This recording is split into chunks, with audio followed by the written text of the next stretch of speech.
Good morning masters. ಎಲ್ಲರಿಗೂ 18ನೇ ದಿನದ 108 ದಿನದ ಸಾಮೂಹಿಕ ಧ್ಯಾನ, ಉಪವಾಸ ಮತ್ತೆ ಮೌನದ ಸಪ್ತಾಹಕ್ಕೆ ಎಲ್ಲರಿಗೂ ಸ್ವಾಗತ ಸುಸ್ವಾಗತ ಮಾಸ್ಟರ್ಸ್.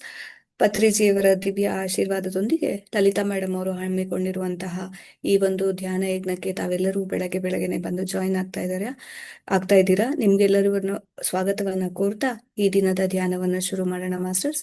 ಎಲ್ಲರೂ ಧ್ಯಾನ ಸ್ಥಿತಿಗೆ ಬಂದ್ಬಿಡಿ. ಕೈಗಳು ಕ್ರಾಸ್ ಮಾಡ್ಕೊಳ್ಳಿ, ಕಾಲ್ ಕ್ರಾಸ್ ಮಾಡ್ಕೊಳ್ಳಿ, ಹಗುರವಾಗಿ ಕಣ್ಣನ್ನ ಮುಚ್ಕೊಳ್ಳಿ. ಕನ್ನಡಕ ಹಾಕೊಂಡಿದ್ರೆ ತೆಗ್ದಿಟ್ಬಿಡಿ ಮಾಸ್ಟರ್ಸ್.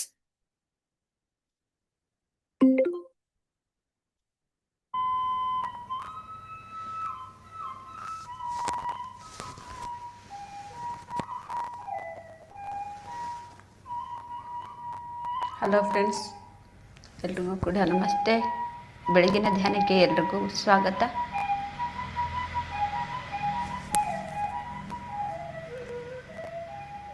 ನಾವೆಲ್ಲ ಧ್ಯಾನಕ್ಕೆ ಕೂತ್ಕೊಳ್ಳೋಣ. ಕೈ ಬೆರಳುಗಳನ್ನು ಕ್ರಾಸ್ ಮಾಡಿ,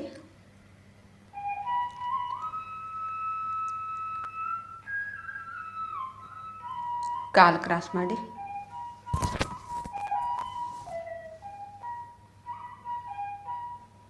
ಹಗುರವಾಗಿ ಕಣ್ಣು ಮುಚ್ಚಿ,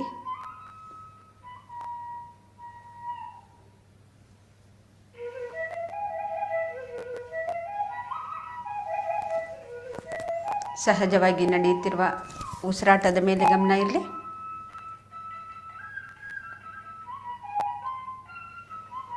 ಉಸಿರು ಒಳಗಡೆ ಹೋಗ್ತಾ ಇದೆ, ಹೊರಗಡೆ ಬರ್ತಾ ಇದೆ. ಒಳ ಹೋಗುವ ಉಸಿರು, ಹೊರ ಬರುವ ಉಸಿರನ್ನು ನಾವು ಗಮನಿಸ್ತಾ ಇರಬೇಕು.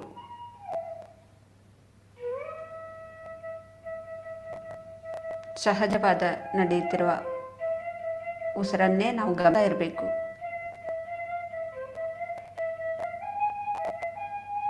ಉಸಿರನ್ನು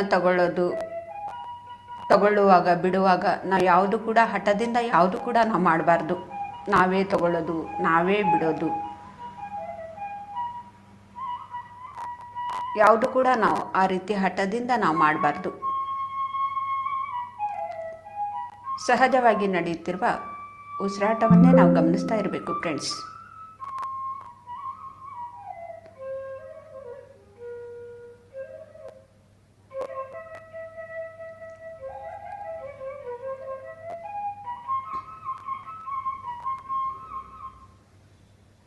ನಾವು ಪ್ರತಿದಿನವೂ ಕೂಡ ಧ್ಯಾನ ಮಾಡ್ತಾ ನಾವು ದಿವ್ಯ ದೃಷ್ಟಿಯನ್ನು ನಾವು ಸಂಪಾದನೆಯನ್ನು ಮಾಡಬೇಕು. ದಿವ್ಯ ಚಕ್ಷುವನ್ನು ನಾವು ಸಂಪಾದನೆ ಮಾಡಬೇಕು.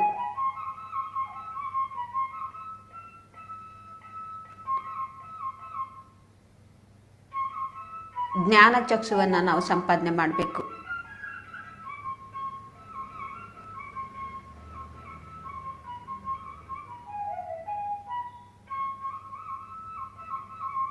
ನಾವು ದಿವ್ಯ ಚಕ್ಷುವನ್ನು ನಾವು ಸಂಪಾದನೆ ಮಾಡಿಕೊಳ್ಳೋದ್ರಿಂದ ನಾನು ಯಾರು ಅಂಥೇಳಿ ನಾವು ತಿಳ್ಕೊಳ್ತೀವಿ.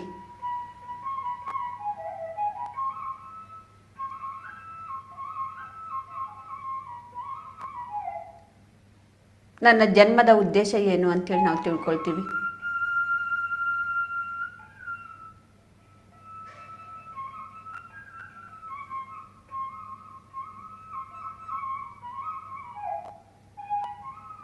ನಾವು ಮೂರನೇ ಕಣ್ಣಿನಿಂದನೇ ನಾವು ಎಲ್ಲವನ್ನೂ ಕೂಡ ನೋಡೋದಕ್ಕಾಗತ್ತೆ. ಈ ಎರಡೂ ಚರ್ಮಚಕ್ಷುವಿನಿಂದ ನನ್ನ ಬಗ್ಗೆ ನಾವು ತಿಳ್ಕೊಳ್ಳೋದಕ್ಕಾಗೋದಿಲ್ಲ. ಈ ಎರಡೂ ಚಕ್ಷುವಿನಿಂದ, ಎರಡೂ ಒಂದು ಕಣ್ಣಿನಿಂದ ನಾವು ಹೊರಗಿನ ಪ್ರಪಂಚವನ್ನು ನೋಡ್ತಾ ಇರ್ತೀವಿ ಫ್ರೆಂಡ್ಸ್. ನಮ್ಮ ಮೂರನೇ ಕಣ್ಣು ದಿವ್ಯ ದೃಷ್ಟಿಯಿಂದ ನಮ್ಮನ್ನು ನಾವು ನೋಡ್ಕೊಳ್ತಾ ಇರ್ತೀವಿ, ನಮ್ಮನ್ನು ನಾವು ತಿಳ್ಕೊಳ್ತಾ ಇರ್ತೀವಿ. ನಮ್ಮ ಬಗ್ಗೆ ನಾವು ಸರ್ಚ್ ಮಾಡ್ತಾ ಇರ್ತೀವಿ.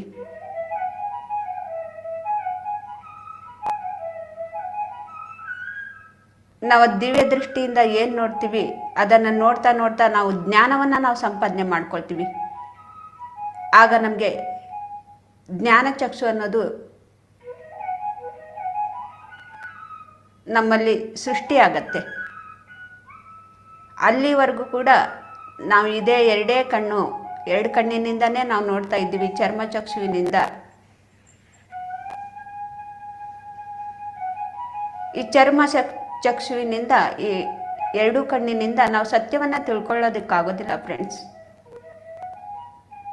ನಾವು ಪ್ರತಿದಿನ ಧ್ಯಾನ ಮಾಡ್ತಾ ನಾವು ದಿವ್ಯ ದೃಷ್ಟಿಯನ್ನು ನಾವು ಸಂಪಾದನೆ ಮಾಡಬೇಕು.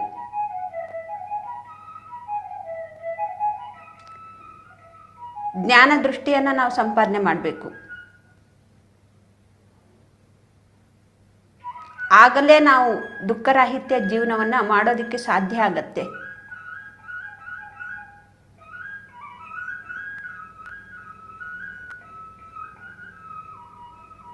ನಮ್ಮ ಒಂದು ಜೀವನ ದುಃಖರಾಹಿತ್ಯ ಜೀವನ ಆಗಬೇಕು. ಯಾವಾಗಲೂ ಕೂಡ ಖುಷಿಯಾಗಿರಬೇಕು, ಯಾವಾಗಲೂ ಕೂಡ ಆನಂದವಾಗಿರಬೇಕು, ಯಾವಾಗಲೂ ಕೂಡ ಮನಸ್ಸು ಶಾಂತವಾಗಿರಬೇಕು, ನೆಮ್ಮದಿಯಿಂದ ಇರಬೇಕಂದ್ರೆ ನಾವು ದಿವ್ಯ ದೃಷ್ಟಿ ಮತ್ತು ಜ್ಞಾನ ದೃಷ್ಟಿಯನ್ನು ನಾವು ಸಂಪಾದನೆ ಮಾಡ್ಕೋಬೇಕು. ಧ್ಯಾನದ ಮುಖಾಂತರ ಉಸಿರನ್ನೇ ಗಮನಿಸ್ತಾ ನಮ್ಮ ಜೊತೆಗೆ ನಾವಿದ್ದು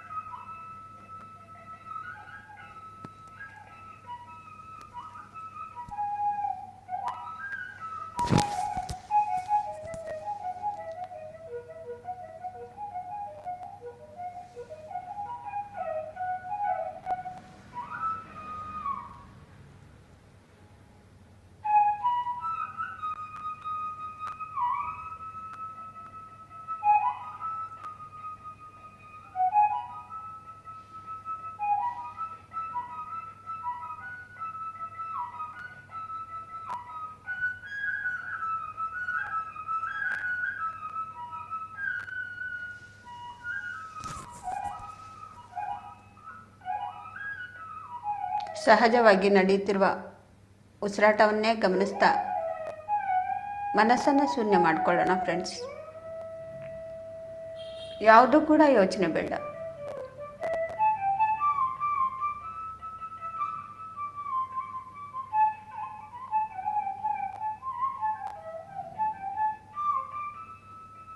ನಾವು ಯೋಚನೆ ಮಾಡಿದ್ರೂ ಕೂಡ, ಯೋಚನೆ ಮಾಡದೇ ಇದ್ರೂ ಕೂಡ ನಮ್ಮ ಜೀವನ ಸಾಗ್ತಾ ಇರುತ್ತೆ. ಏನಾಗಬೇಕಾಗಿರುತ್ತೋ ಅದು ಆಗ್ತಾ ಇರುತ್ತೆ.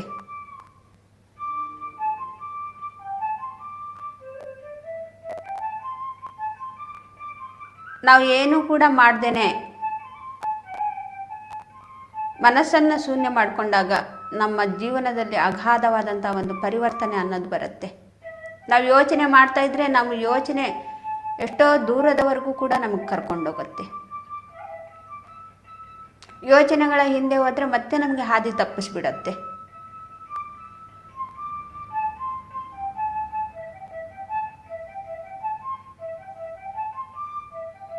ನಾವು ಶೂನ್ಯ ಸ್ಥಿತಿಯನ್ನು ಯಾವಾಗ ನಾವು ಪಡ್ಕೊಳ್ಳೋದನ್ನು ಕಲ್ತ್ಕೊಳ್ತೀವಿ, ಆಗ ನಾವು ಸರಿಯಾದ ಹಾದಿಯಲ್ಲಿ ನಾವು ಹೋಗ್ತಾ ಇರ್ತೀವಿ, ಸರಿಯಾದ ಮಾರ್ಗದಲ್ಲಿ ನಾವು ಹೋಗ್ತಾ ಇರ್ತೀವಿ.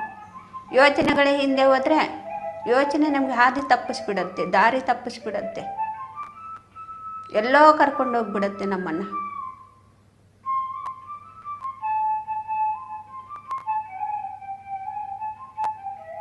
ಉಸಿರು ಎಂಬ ಗುರುವಿನ ಜೊತೆಗೆ ಇದ್ದು ನಾವು ಮನಸ್ಸನ್ನು ಶೂನ್ಯ ಮಾಡ್ಕೋಬೇಕು.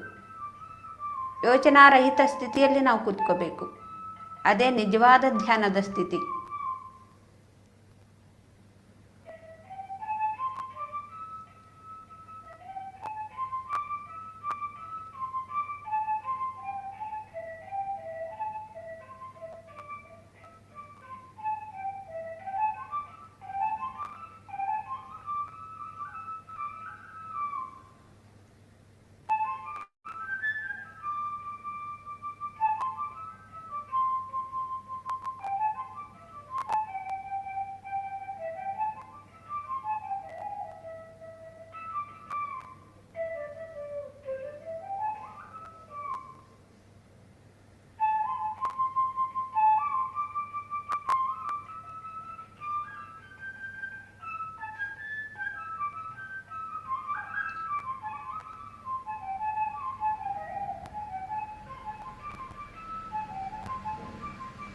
ಎಷ್ಟೋ ಮಹಾನ್ ಶಕ್ತಿಗಳು ಈ ಭೂಮಿ ಮೇಲೆ ಯೋಚನಾರಹಿತ ಸ್ಥಿತಿಯಲ್ಲಿದ್ದು ಶೂನ್ಯ ಸ್ಥಿತಿಯಲ್ಲೇ ಇದ್ದು ಅವರು ಜೀವನವನ್ನು ಭಾಗ್ಯವಂತರನ್ನಾಗಿ ಅವರು ಮಾಡಿಕೊಂಡಿದ್ದಾರೆ. ನಾವು ಕೂಡ ಆ ರೀತಿ ಆಗಬೇಕು. ಎಷ್ಟೋ ಮಹಾನುಭಾವರು, ಎಷ್ಟೋ ಮಹಾಶಕ್ತಿಗಳು ಈ ಭೂಮಿ ಮೇಲೆ ಬಂದು ಆ ರೀತಿ ಜೀವಿಸಿ ತೋರಿಸಿದ್ದಾರೆ.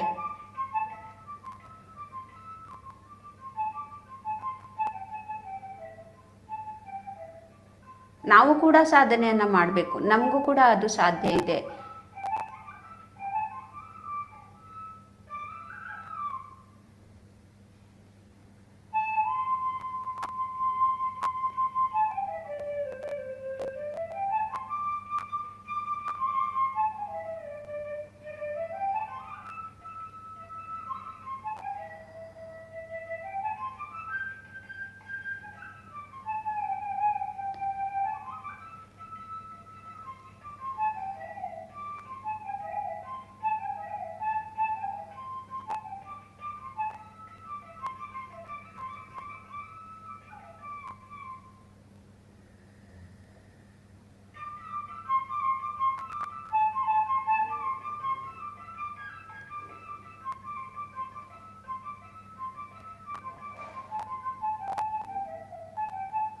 ನಾವೆಲ್ಲ ಕೂಡ ಒಂದು ಮಹಾಶಕ್ತಿಯನ್ನು ತುಂಬಿಕೊಂಡಿರುವಂಥ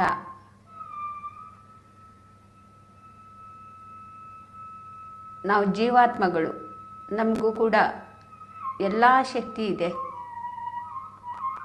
ನಾವು ಪೂರ್ಣಾತ್ಮದಿಂದ ಬಂದಂತಹ ಈ ಜೀವಾತ್ಮಕ್ಕೂ ಕೂಡ ಪೂರ್ಣಾತ್ಮಕ್ಕೆ ಎಂತಹ ಒಂದು ಶಕ್ತಿ ಇದೆಯೋ ಅದೇ ರೀತಿಯೇ ಕೂಡ ಈ ಭೂಮಿ ಮೇಲೆ ನಮ್ಮ ಕಷ್ಟ, ನಮ್ಮ ದುಃಖ, ನಮ್ಮ ನಷ್ಟಗಳನ್ನು ನಾವು ಪರಿಹಾರ ಮಾಡ್ಕೊಳ್ತಾ ಫಸ್ಟು ನಾವು ನಮ್ಮಿಂದನೇ ನಾವು ಕಲಿತಾ ಇರ್ತೀವಿ. ನಮ್ಮ ಜೀವನವನ್ನು ನಾವು ಸೃಷ್ಟಿ ಮಾಡ್ಕೊಳ್ಳೋದನ್ನು ನಾವು ಕಲ್ತ್ಕೊಳ್ತೀವಿ. ಆ ಭಗವಂತ ಈ ಸೃಷ್ಟಿನೇ ಸೃಷ್ಟಿ ಮಾಡ್ತಾ ಇದ್ದರೆ ಈ ಭಗವಂತ ನಮ್ಮ ಜೀವನವನ್ನು ನಾವು ಸೃಷ್ಟಿ ಮಾಡ್ಕೊಳ್ತೀವಿ. ಮೇಲಿನ ಲೋಕದಲ್ಲಿರುವಂತಹ ಪೂರ್ಣಾತ್ಮ ಸೃಷ್ಟಿಕರ್ತ ಲೋಕವನ್ನೇ ಸೃಷ್ಟಿ ಮಾಡ್ತಾ ಇರ್ತಾರೆ. ನಮ್ಮಂತಹ ಶರೀರಗಳು ಎಷ್ಟೋ ಸೃಷ್ಟಿ ಮಾಡ್ತಾ ಇರ್ತಾನೆ. ಮತ್ತು ಆ ಪರಮಾತ್ಮದಿಂದ ಬಂದಂತಹ ಈ ಜೀವಾತ್ಮ ನಮ್ಮನ್ನು ನಾವು ಫಸ್ಟು ನಾವು ತಿಳ್ಕೊಂಡು ನಮ್ಮ ಜೀವನವನ್ನು ನಮಗೇನು ಬೇಕು ಎಲ್ಲ ಕೂಡ ಇದೆ, ಎಲ್ಲವೂ ಕೂಡ ಇದೆ. ಭಗವಂತ ಇಂಥದ್ದು ಕೊಟ್ಟಿಲ್ಲ ಅಂತಿಲ್ಲ, ಎಲ್ಲವೂ ಕೂಡ ಇದೆ. ನಮಗೇನು ಬೇಕು ಅದನ್ನು ನಾವು ಸೃಷ್ಟಿ ಮಾಡ್ಕೊಳ್ಳೋದನ್ನು ಕಲ್ತ್ಕೊಳ್ತೀವಿ. ನಮ್ಮ ಜೀವನಕ್ಕೆ ನಾವೇ ಸೃಷ್ಟಿಕರ್ತರು.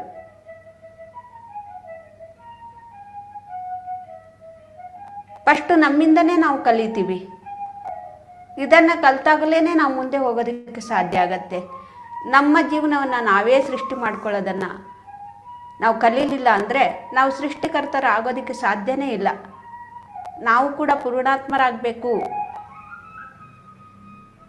ನಾವು ಕೂಡ ಸೃಷ್ಟಿಯನ್ನು ಮಾಡೋದನ್ನು ಕಲ್ತ್ಕೋಬೇಕಂದ್ರೆ ನಮ್ಮ ಜೀವನವನ್ನು ನಾವು ಫಸ್ಟು ನಾವು ಸೃಷ್ಟಿಯನ್ನು ಮಾಡ್ಕೊಳ್ಳೋದನ್ನು ಕಲ್ತ್ಕೋಬೇಕು.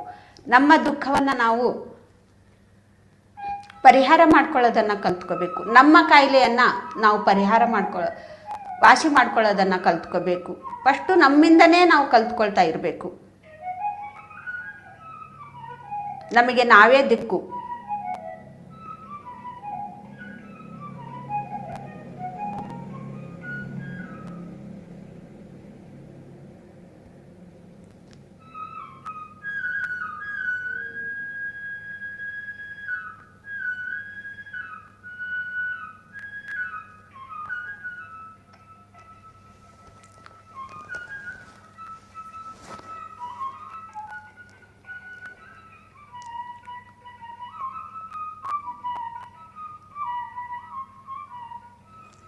ನಮ್ಮ ದುಃಖ, ನಮ್ಮ ಕಾಯಿಲೆ ವಾಸಿ ಮಾಡ್ಕೊಳ್ಳೋ ಸಮಸ್ಯೆ ನಾವು ವಾಸಿ ಮಾಡ್ಕೊಳ್ಳೋದನ್ನು, ಸರಿ ಮಾಡ್ಕೊಳ್ಳೋದನ್ನು ಯಾವಾಗ ಕಲ್ತ್ಕೊಳ್ತೀವೋ ಆಗ ನಮ್ಮ ಜೀವನಕ್ಕೆ ನಾವೇ ಸೃಷ್ಟಿಕರ್ತರಾಗ್ತೀವಿ ಫ್ರೆಂಡ್ಸ್. ನಾವು ಯಾವ ರೀತಿ ಬೇಕೋ ಆ ರೀತಿ ನಾವು ಬದಲಾಯಿಸ್ಕೋಬಹುದು.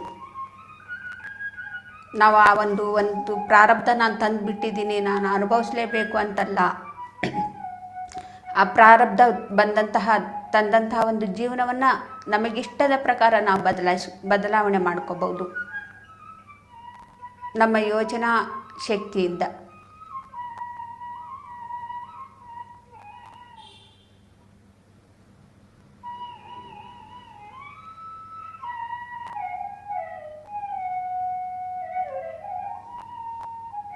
ನಮಗೆ ಎಷ್ಟೋ ಶಿಕ್ಷೆಯನ್ನು ಕಡಿಮೆ ಆಗತ್ತೆ. ನಾವು ಧ್ಯಾನ ಮಾಡ್ತಾ ಇದ್ದರೆ, ನಮ್ಮ ಉಸಿರು ಎಂಬ ಗುರುವಿನ ಜೊತೆಗೆ ಇದ್ದಾಗ, ನಮ್ಮ ದಿವ್ಯ ದೃಷ್ಟಿಯಿಂದ ನಮ್ಮ ಬಗ್ಗೆ ನಾವು ಸತ್ಯವನ್ನು ತಿಳ್ಕೊಂಡಾಗ ಜ್ಞಾನವನ್ನು ನಾವು ಪಡ್ಕೊಳ್ತೀವಿ, ಅದರಿಂದ ಹೇಗೆ ಹೊರಗಡೆ ಬರಬೇಕು ಅಂಥೇಳಿ.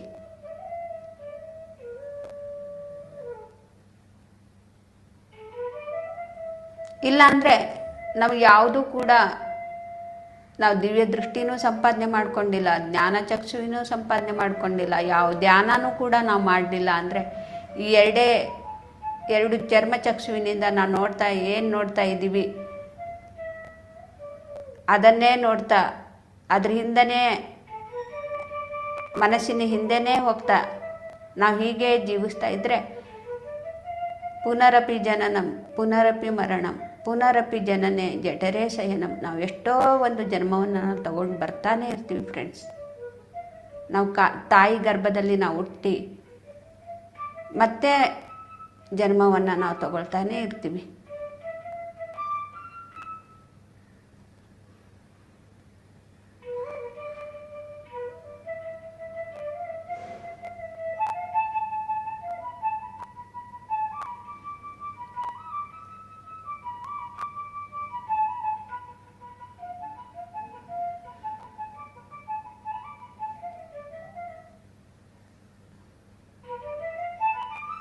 ನಾವು ಪ್ರತಿದಿನ ಧ್ಯಾನವನ್ನು ಮಾಡ್ತಾ ನಮ್ಮನ್ನು ನಾವು ತಿಳ್ಕೊಳ್ತಾ ಇರುವಾಗ, ನಾನು ಯಾರು ಅಂತೇಳಿ ನಾನು ತಿಳ್ಕೊಂಡಾಗ, ನಾನು ಎಷ್ಟೋ ಸಾವಿರಾರು ವರ್ಷಗಳಿಂದ ಈ ಮಾನವ ಶರೀರವನ್ನು ನಾನು ತಗೊಳ್ತಾ ಇದ್ದೀನಿ, ಎಷ್ಟೋ ಜನ್ಮದಲ್ಲಿನೂ ಕೂಡ ನಾನು ಇದ್ದೀನಿ.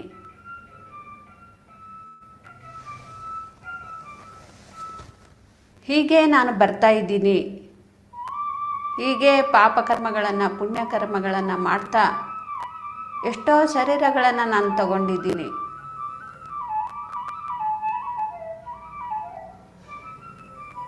ನಮ್ಮ ಉಸಿರು ಎಂಬ ಗುರುವಿನ ಜೊತೆಗಿದ್ದು ನಮ್ಮ ಒಂದು ದಿವ್ಯ ದೃಷ್ಟಿಯಿಂದ ನಾವು ಸಂಪಾದನೆಯನ್ನು ಮಾಡಿ ನಮ್ಮ ದಿವ್ಯ ದೃಷ್ಟಿಯಿಂದ ನಮ್ಮ ಬಗ್ಗೆ ನಾವು ತಿಳ್ಕೊಳ್ತಾ ಇರ್ತೀವಿ. ಎಷ್ಟೋ ಜನ್ಮಗಳಿಂದ ನಾವು ಬರ್ತಾ ಇದ್ದೀವಿ, ಎಷ್ಟೆಷ್ಟೋ ಕರ್ಮಗಳನ್ನು, ಪಾಪಕರ್ಮ ಪುಣ್ಯ ಕರ್ಮಗಳನ್ನು ನಾವು ಮಾಡಿಬಿಟ್ಟಿದ್ದೀವಿ.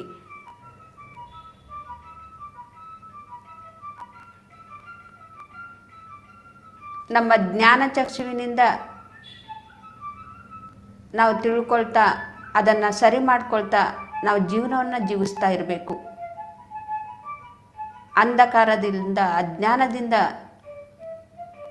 ನಾವು ಯಾವತ್ತೂ ಕೂಡ ಇರಬಾರ್ದು. ಪ್ರತಿ ಕ್ಷಣ ಕೂಡ ನಮ್ಮ ಒಂದು ಆಧ್ಯಾತ್ಮಿಕ ಯೋಚನೆಯಿಂದ ನಮ್ಮ ಉಸಿರು ಎಂಬ ಗುರುವಿನ ಜೊತೆಗೆ ಇದ್ದು ಒಂದು ಕ್ಷಣ ಕೂಡ ನಾವು ವ್ಯರ್ಥವಾಗಿ ನಾವು ಕಳಿಬಾರ್ದು.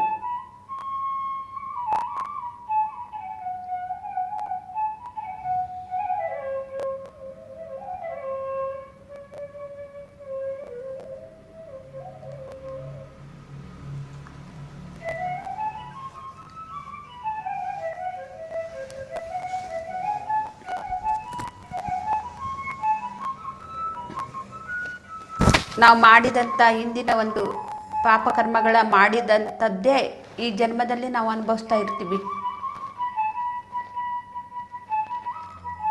ಮತ್ತು ಅದನ್ನು ನಾವು ಸರಿ ಮಾಡ್ಕೋಬೇಕಂದ್ರೆ ನಮ್ಮಿಂದನೇ ಅದು ಸರಿ ಆಗುತ್ತೆ, ಬೇರೆಯವರಿಂದ ಏನು ಕೂಡ ಸರಿ ಆಗೋದಿಲ್ಲ, ಸರಿ ಮಾಡ್ಕೊಳ್ಳೋದಕ್ಕಾಗೋದಿಲ್ಲ. ಅದನ್ನು ನಾವೇ ಸರಿ ಮಾಡ್ಕೋಬೇಕು.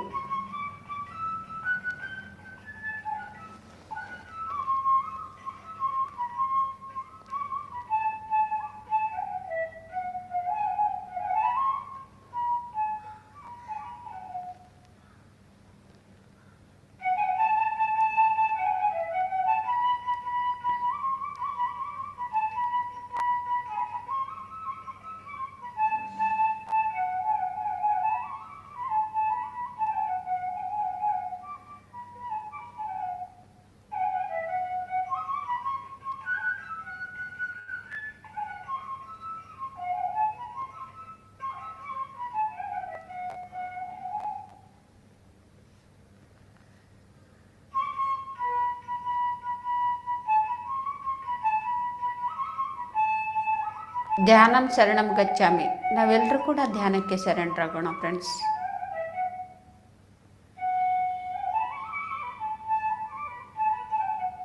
ಧ್ಯಾನದಿಂದ ನಮಗೆ ಜ್ಞಾನ ಸಿಗತ್ತೆ. ಆ ಜ್ಞಾನದಿಂದನೇ ನಾವು ಮುಕ್ತಿಯನ್ನು ಪಡ್ಕೊಳ್ಳೋದಕ್ಕೆ ಸಾಧ್ಯ ಆಗುತ್ತೆ. ಪ್ರತಿಯೊಂದರಿಂದನೂ ಕೂಡ ನಾವು ಮುಕ್ತಿಯನ್ನು ಪಡೆಯುತ್ತಾ ಇರ್ತೀವಿ.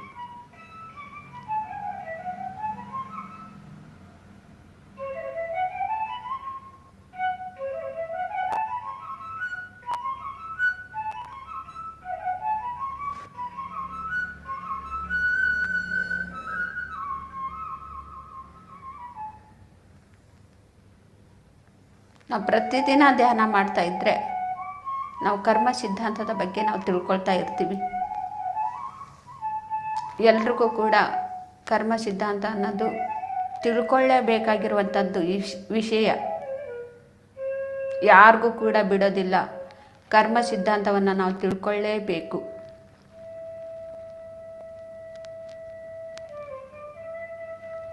ನಾವು ಕರ್ಮ ಸಿದ್ಧಾಂತವನ್ನು ನಾವು ತಿಳ್ಕೊಬೇಕಂದ್ರೆ ನಾವು ದಿವ್ಯ ದೃಷ್ಟಿಯನ್ನು ಸಂಪಾದನೆ ಮಾಡಿರಬೇಕು. ನಾವು ದಿವ್ಯ ದೃಷ್ಟಿಯನ್ನು ಸಂಪಾದನೆ ಮಾಡಬೇಕು ಅಂದರೆ ನಮ್ಮ ಉಸಿರು ಎಂಬ ಗುರುವಿನ ಜೊತೆಗೆ ನಾವಿರಬೇಕು ಫ್ರೆಂಡ್ಸ್.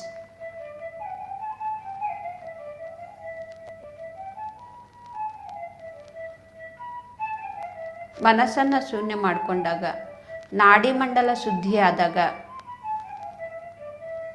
ನಮ್ಮ ಒಂದು ದಿವ್ಯ ದೃಷ್ಟಿ ಉಟ್ಕೊಳ್ಳುತ್ತೆ. ದಿವ್ಯ ದೃಷ್ಟಿಯನ್ನು ನಾವು ಸಂಪಾದನೆ ಮಾಡ್ಕೊಳ್ತೀವಿ. ನಾಡಿ ಮಂಡಲ ಶುದ್ಧಿ ಮಾಡ್ಕೋಬೇಕು. ನಾವು ಮನಸ್ಸನ್ನು ಶೂನ್ಯ ಮಾಡಿಕೊಂಡು ಆಗ ನಾವು ಕರ್ಮ ಸಿದ್ಧಾಂತದ ಬಗ್ಗೆ ನಾವು ತಿಳ್ಕೊಳ್ತಾ ಇರ್ತೀವಿ. ಎಷ್ಟೋ ಜನ್ಮಗಳಿಂದ ನಾನು ಜೀವಿಸ್ತಾ ಇದ್ದೀನಿ.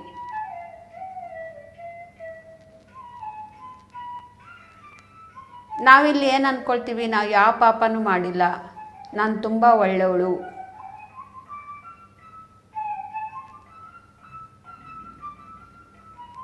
ನನಗೆ ಪಾಪ ಮಾಡೋದೇ ಗೊತ್ತಿಲ್ಲ, ಬೇರೆಯವ್ರ ಬಗ್ಗೆ ನಾನು ಕೆಟ್ಟದ್ದನ್ನು ಬಯಸೋದೇ ನನಗೆ ಗೊತ್ತಿಲ್ಲ ಅಂಥೇಳಿ ನಾವು ಈ ರೀತಿಯೇ ಅಂದ್ಕೊಂಡು ನಾವು ಜೀವಿಸ್ತಾ ಇರ್ತೀವಿ. ಆದರೂ ಕೂಡ ನಾನು ದುಃಖದಲ್ಲಿ ಇದ್ದೀನಿ. ಯಾಕೆಂದರೆ ಈ ಒಂದು ಜನ್ಮವನ್ನು ನಾವು ಕಣ್ಣಿಗೆ ಕಾಣಿಸ್ತಾ ಇರೋದು, ಅದನ್ನು ಮಾತ್ರ ನಾವು ಯೋಚನೆ ಮಾಡ್ತಾ ಇರ್ತೀವಿ. ನಾನು ಯಾವ ಪಾಪನೂ ಮಾಡಿಲ್ಲ ಅಂಥೇಳಿ, ಯಾರಿಗೂ ಕೂಡ ಅನ್ಯಾಯ ಮಾಡಿಲ್ಲ ಅಂಥೇಳಿ. ಅನ್ಯಾಯ ಮಾಡ್ದೇನೆ, ಪಾಪ ಮಾಡ್ದೇನೆ ನಾವು ದುಃಖ ಅನುಭವಿಸೋದಕ್ಕೆ ಸಾಧ್ಯನೇ ಇಲ್ಲ. ನಾವು ಅನ್ಯಾಯ ಮಾಡಿಲ್ಲ ಅಂದರೆ ನಾವು ಯಾಕೆ ದುಃಖ ಅನುಭವಿಸ್ತಾ ಇದ್ದೀವಿ?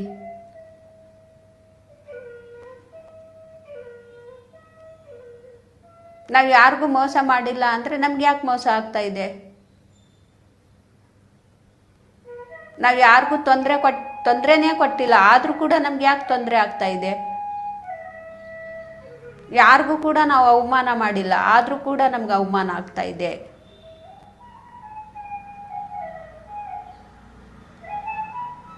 ನಾವು ಹೀಗೆ ಅಂದ್ಕೊಂಡು ನಾವು ದುಃಖ ಪಡ್ತಾ ಇರ್ತೀವಿ. ಆ ದುಃಖ ಪಡೋದನ್ನು ಬಿಟ್ಟು ನಮ್ಮ ಉಸಿರು ಎಂಬ ಗುರುವಿನ ಜೊತೆಗೆ ಇದ್ದು ಈ ದುಃಖಕ್ಕೆ, ಈ ಕಷ್ಟಕ್ಕೆ, ಈ ನಷ್ಟಕ್ಕೆ, ಈ ಅವಮಾನಕ್ಕೆ ಕಾರಣ ಏನು ಅಂತೇಳಿ ನಾವು ತಿಳ್ಕೊಳ್ಳೋದಕ್ಕೆ ಪ್ರಯತ್ನವನ್ನು ಮಾಡಬೇಕು. ತಿಳ್ಕೊಳ್ಳೋದಕ್ಕೆ ನಾವು ಸಾಧನೆಯನ್ನು ಮಾಡಬೇಕು. ನಮ್ಮ ಉಸಿರು ಎಂಬ ಗುರುವಿನ ಜೊತೆಗೆ ನಾವಿದ್ದು ದಿವ್ಯ ದೃಷ್ಟಿಯನ್ನು ಸಂಪಾದನೆ ಮಾಡಬೇಕು. ಕರ್ಮ ಸಿದ್ಧಾಂತದ ಬಗ್ಗೆ ನಾವು ತಿಳ್ಕೊಳ್ತಾ ಇರಬೇಕು. ಆಗ ನಾವು ಗೊತ್ತಾಗತ್ತೆ ನಾವು ಎಂಥವ್ರು ಅಂತೇಳಿ ನಮ್ಗೆ ಗೊತ್ತಾಗತ್ತೆ.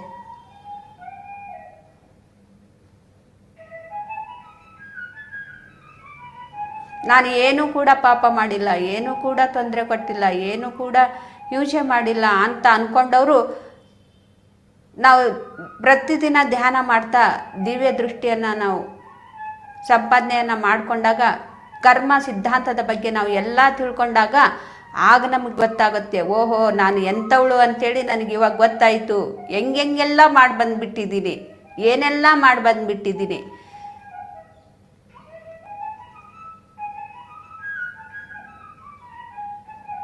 ಇದನ್ನು ನಾನು ಇವಾಗ ಶುದ್ಧಿ ಮಾಡ್ಕೋಬೇಕು. ನನ್ನಿಂದನೇ ಬಂದಿದೆ ಈ ದುಃಖ, ನಾನೇ ಇದನ್ನು ಸರಿ ಮಾಡ್ಕೋಬೇಕು. ಯಾವಾಗ ನಾವು ದಿವ್ಯ ದೃಷ್ಟಿಯಿಂದ ನಾವು ನೋಡ್ತೀವೋ ಆಗ ನಾವು ಸರಿ ಮಾಡ್ಕೋಬೇಕು ಅನ್ನೋದು ನಮಗೆ ಬರುತ್ತೆ. ಇಲ್ಲಾಂದರೆ ನಮಗೆ ಇದು ಯೋಚನೆನೇ ಬರೋದಿಲ್ಲ.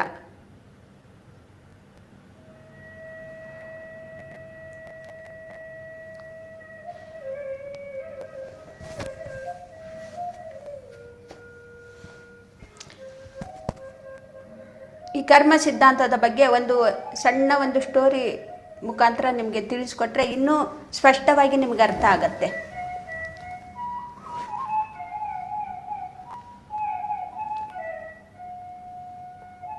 ಒಂದು ಮೂವಿ ಸ್ಟೋರಿ ನಾನು ನಿಮಗೆ ಹೇಳಿ ಇದನ್ನು ನಿಮಗೆ ಅರ್ಥ ಮಾಡಿಸ್ತೀನಿ. ಅವಾಗ ಎಲ್ರಿಗೂ ಕೂಡ ಅರ್ಥ ಆಗತ್ತೆ. ನಾವು ಯಾವುದೇ ಕರ್ಮ ಇಲ್ಲದೇನೆ, ಏನೂ ಕೂಡ ಇಲ್ಲದೇನೆ ನಾವು ಯಾವುದು ಕೂಡ ಅನುಭವಿಸೋದಕ್ಕಾಗೋದಿಲ್ಲ. ನಮ್ಮ ಒಂದು ಚಿಕ್ಕ ಚಿಕ್ಕ ಪಾಪಗಳನ್ನೇ ಚಿಕ್ಕ ಚಿಕ್ಕ ರೋಗಗಳು, ಕಷ್ಟಗಳು ಆಗಿ ನಮಗೆ ಕಾಡ್ತಾ ಇರುತ್ತೆ. ಪತ್ರಿಸರು ಯಾವಾಗಲೂ ಹೇಳ್ತಾನೆ ಇರ್ತಾರೆ, ದೊಡ್ಡ ದೊಡ್ಡ ಪಾಪಗಳು ದೊಡ್ಡ ದೊಡ್ಡ ರೋಗಗಳಾಗಿ, ದೊಡ್ಡ ದೊಡ್ಡ ಒಂದು ಕಷ್ಟಗಳಾಗಿ ನಮಗೆ ಕಾಡ್ತಾ ಇರುತ್ತೆ.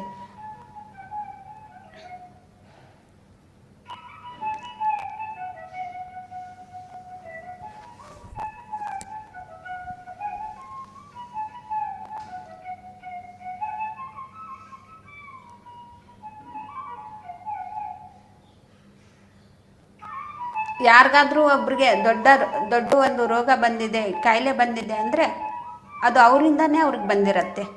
ದೊಡ್ಡ ಒಂದು ಕಷ್ಟಗಳು ಬರ್ತಾ ಇದೆ ಅಂದರೆ ಅವರಿಂದನೇ ಅವ್ರಿಗೆ ಬರ್ತಾ ಇರತ್ತೆ.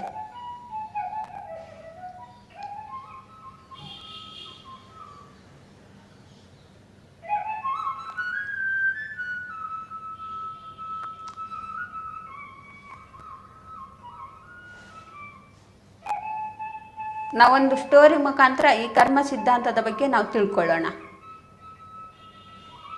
ಎಲ್ಲರೂ ಕೂಡ ಈ ಮೂವಿ ನೋಡಿರ್ತೀರ ಅಥವಾ ಕೇಳಿರ್ತೀರ, ರಕ್ತ ಕಣ್ಣೀರು ಅಂಥೇಳಿ, ಉಪೇಂದ್ರ ಅವ್ರದ್ದು.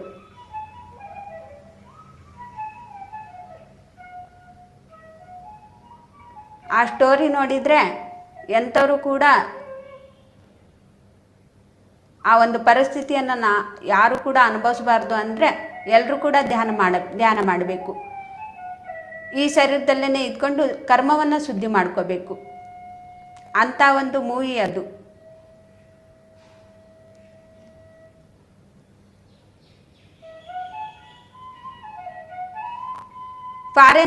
ಫಾರಿನ್ಗಳಿಗೆಲ್ಲ ಹೋಗಿ ಅಕ್ಷರ ಜ್ಞಾನ ಎಷ್ಟೋ ಜ್ಞಾನವನ್ನು ಕಲ್ತ್ಕೊಂಡ್ರೂ ಕೂಡ ಅಜ್ಞಾನದಿಂದ, ಅವಿವೇಕದಿಂದ ಎಷ್ಟೆಷ್ಟೋ ದೌರ್ಜನ್ಯಗಳನ್ನು ಮಾಡ್ತಾ ಇರ್ತಾನೆ.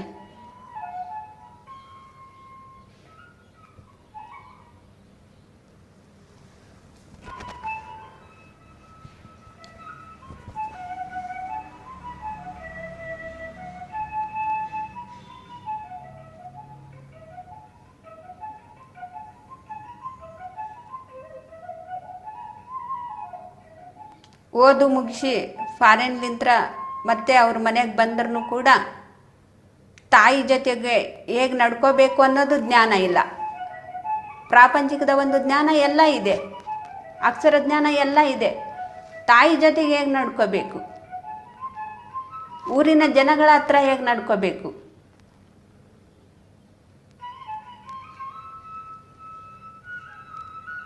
ಅವ್ರ ಬುದ್ಧಿ ಹೇಗಿರುತ್ತೆ ಅಂದರೆ ಈ ಶರೀರ ಮತ್ತು ಮನುಷ್ಯನಿಂದ ಅಹಂಕಾರದಿಂದ ಕೂಡಿರುತ್ತೆ. ನಾನು ತುಂಬ ಶ್ರೀಮಂತ, ನನಗೆ ಎಲ್ಲ ಜ್ಞಾನ ಕೂಡ ಇದೆ, ಅಕ್ಷರ ಜ್ಞಾನ, ನಾನು ತುಂಬ ಓದಿದ್ದೀನಿ,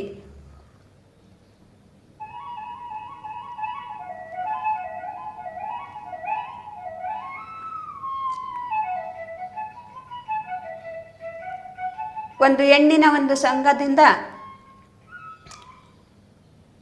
ಅದೇ ಒಂದು ಸುಖ ಅಂತೇಳಿ ಆ ಭ್ರಾಂತಿಯಲ್ಲೇ ಜೀವಿಸ್ತಾ ಇರ್ತಾರೆ. ಇರೋದನ್ನೆಲ್ಲವನ್ನು ಕೂಡ ಆ ಹುಡುಗಿ ಏನು ಸಂಘದಲ್ಲಿರ್ತಾರೆ ಇರೋದನ್ನೆಲ್ಲ ಕೂಡ ಕೊಡ್ತಾ ಇರ್ತಾರೆ. ಏನು ಸಂಪಾದನೆ ಮಾಡಿರ್ತಾರೋ, ಏನು ಒಂದು ಆಸ್ತಿ ಇರುತ್ತೋ, ಏನು ವಸ್ತು ಒಡವೆ ಇರುತ್ತೋ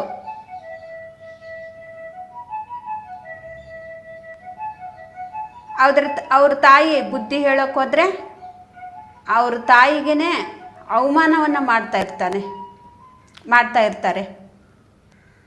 ಅವ್ರ ತಾಯಿ ಒಂದು ಮದುವೆ ಮಾಡಿದ್ರೂ ಕೂಡ ಸರಿ ಹೋಗ್ತಾರೆ ಏನೋ ಅಂಥೇಳಿ ಮದುವೆ ಕೂಡ ಮಾಡ್ತಾರೆ. ಆದರೆ ಆ ಪರಸ್ತ್ರೀ ಜೊತೆಗೆ ಸಂಘವನ್ನು ಅವ್ರು ಬಿಡೋದಿಲ್ಲ.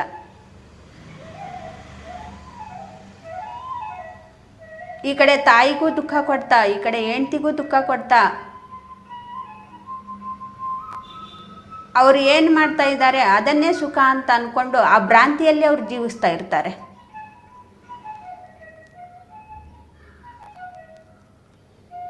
ಪರಸ್ತ್ರೀ ಜೊತೆಗೆ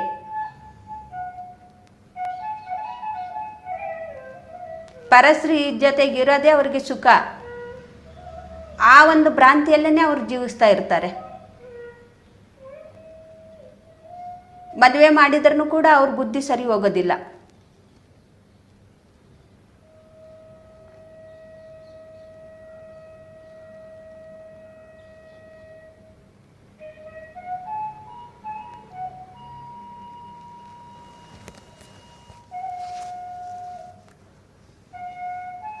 ಯಾಕೆ ಅವ್ರ ಬುದ್ಧಿ ಸರಿ ಹೋಗೋದಿಲ್ಲ ಅಂದರೆ ಅಜ್ಞಾನದಿಂದ, ಇನ್ನೂ ಕೂಡ ಅಜ್ಞಾನದಿಂದನೇ ಜೀವಿಸ್ತಾ ಇದ್ದಾರೆ. ಅದನ್ನು ಇಷ್ಟು ದಿನ ಏನು ಪಾಪ ಮಾಡಿದ್ದೀನೋ ಅದನ್ನೆಲ್ಲ ಆಗಿರೋದು ಆಗೋಯ್ತು. ಇವಾಗಲಾದರೂ ಕೂಡ ನಮ್ಮ ತಾಯಿ ಒಂದು ಮದುವೆ ಮಾಡಿದ್ದಾರೆ, ನನಗೆ ಆ ಹುಡುಗಿ ಜೊತೆಗೆ ನಾನು ಚೆನ್ನಾಗಿರಬೇಕು ಅಂಥೇಳಿ ಆ ಒಂದು ಜ್ಞಾನ ಅವ್ರಿಗೆ ಬರಲಿಲ್ಲ. ಏನು ಅಕ್ಷರ ಜ್ಞಾನ, ಪ್ರಾಪಂಚಿಕದ ಜ್ಞಾನ ಇದ್ದರೆ ಏನು ಉಪಯೋಗ?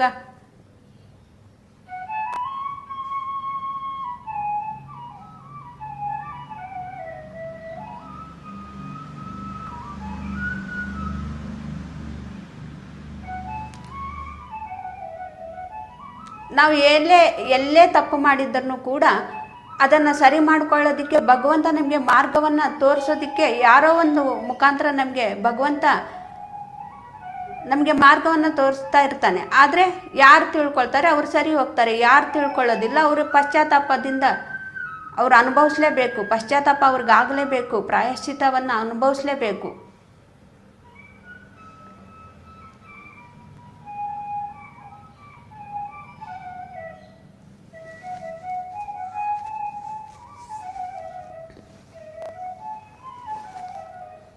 ಮದುವೆ ಮಾಡಿದ್ರೂ ಕೂಡ ಅವರು ಸರಿ ಹೋಗೋದಿಲ್ಲ. ಎಲ್ಲವನ್ನು ಕೂಡ ಕೊಟ್ಟು ಎಲ್ಲವನ್ನು ಕೂಡ ಕಳ್ಕೊಳ್ತಾರೆ. ಬುದ್ಧಿ ಹೇಳೋಕೆ ಬಂದ ತಾಯಿಗೇನೆ ಕಾಲಿನಿಂದ ಒದಿತಾರೆ. ಹೆಂಡ್ತಿಗೂ ಕೂಡ ಸೇರಿಸ್ಕೊಳ್ಳಲ್ಲ ಹತ್ರಕ್ಕೆ.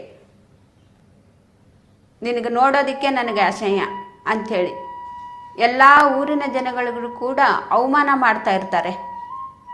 ಒಂದು ಕುಷ್ಠ ರೋಗಿಗಳಿಗೂ ಕೂಡ ಇಂಥವ್ರಿಗೆ ಊರಿಂದ ಆಚೆ ಇಡಬೇಕು ಅನ್ನೋದು ಗೌರ್ಮೆಂಟಿಗೆ ಅಷ್ಟು ಅರಿವು ಕೂಡ ಇಲ್ಲ ಅಂಥೇಳಿ ಕುಷ್ಠರೋಗಿಗಳಿಗೆ ಬೈಕೊಂಡು ಮುಂದೆ ಹೋಗ್ತಾ ಇರ್ತಾರೆ ಅವರು. ನಾವೆಲ್ಲ ಇದನ್ನು ನೋಡಿರ್ತೀವಿ ಸ್ಟೋರಿ ಪಿಕ್ಚರಲ್ಲಿ.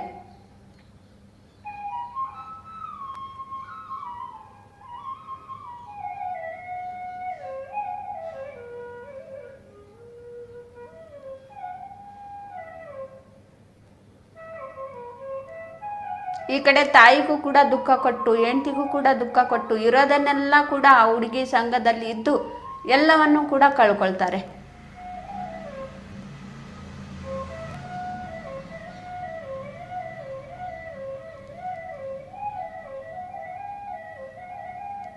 ಸ್ವಲ್ಪದರಲ್ಲೇ ಆ ತಪ್ಪನ್ನು ತಿದ್ಕೊಳ್ಳೋದಿಲ್ಲ, ಸರಿ ಮಾಡ್ಕೊಳ್ಳಿಲ್ಲ. ಆ ತಪ್ಪನ್ನು ಹಂಗೇ ಮುಂದುವರಿಸ್ಕೊಂಡೇ ಹೋಗ್ತಾ ಇದ್ದಾರೆ.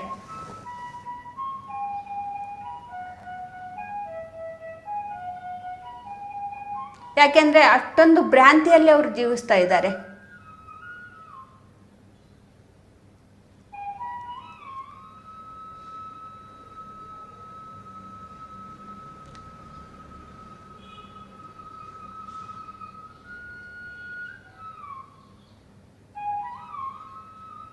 ಎಲ್ಲ ಕಳ್ಕೊಂಡ್ಮೇಲೆ ಏನು ಕೈಯಲ್ಲಿ ಯಾವುದು ಕೂಡ ಏನೂ ಇಲ್ಲ. ಎಲ್ಲ ಆಸ್ತಿ ಪತ್ರ ಸಮೇತ ಆ ಹುಡುಗಿಗೆ ಕೊಟ್ಬಿಟ್ಟಿದ್ದಾರೆ. ಎಲ್ಲವನ್ನು ಕೂಡ ಕಳ್ಕೊಂಡ್ಬಿಟ್ಟಿದ್ದಾರೆ. ಇರೋದು ಮನೆ ಕೂಡ ಆ ಹುಡುಗಿಗೆ ಒಪ್ಪಿಸ್ಬಿಟ್ಟಿದ್ದಾರೆ. ಹೆಂಡ್ತಿ ಮಕ್ಕಳಿದ್ದಾರೆ, ಹೆಂಡ್ತಿ ಇದ್ದಾಳೆ, ಅವ್ರ ತಾಯಿ ಇದ್ದಾಳೆ ಅಂಥೇಳಿ ಆ ಅರಿವು ಕೂಡ ಅವ್ರಿಗಿರೋದಿಲ್ಲ.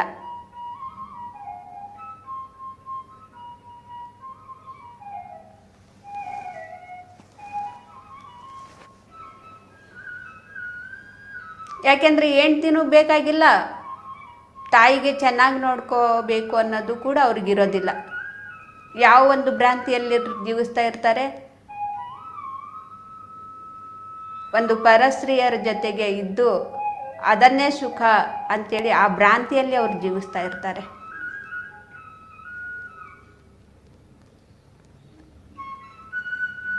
ಅವಾಗ ಏನಾಗತ್ತೆ ಅಂದರೆ, ಎಲ್ಲವನ್ನು ಕಳ್ಕೊಂಡಾಗ ಅವ್ರಿಗೇನಾಗತ್ತೆ? ಕಾಯಿಲೆ, ಏನು ಪಾಪ ಮಾಡಿರ್ತಾರ ಆ ಕಾಯಿಲೆ ಅವ್ರಿಗೆ ಸ್ವಲ್ಪ ದಿನಕ್ಕೆ ಅವ್ರಿಗೆ ಕಾಯಿಲೆಯಿಂದ ಅವ್ರು ನೆರಳ್ತಾ ಇರ್ತಾರೆ. ಯಾರಿಗೆ ಮೊದಲು ಕುಷ್ಠರೋಗದಿಂದ ಒಂದು ಅವ್ರಿಗೆ ಅವಮಾನ ಮಾಡಿರ್ತಾರೋ ಇಂಥವ್ರಿಗೆಲ್ಲ ಊರಿಂದ ಯಾಕೆ ಆಚೆ ಇಡೋದಿಲ್ಲ ಅಂಥೇಳಿ ಎಷ್ಟು ಹೀನವಾಗಿ ಮಾತಾಡ್ತಾ ಇರ್ತಾರೋ ಆ ರೋಗನೇ ಅವ್ರು ತಂದ್ಕೊಳ್ತಾರೆ.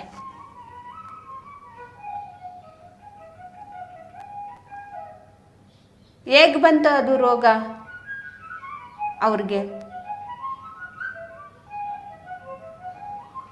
ಎಷ್ಟೊಂದು ಹಣ ಇದೆ ಅಲ್ವಾ, ಎಷ್ಟೊಂದು ವಿದ್ಯೆ ಇದೆ ಅಲ್ವಾ, ಆ ವಿದ್ಯೆ ಯಾಕೆ ಅವ್ರಿಗೆ ಆ ಕಾಯಿಲೆ ತರಿಸ್ತು?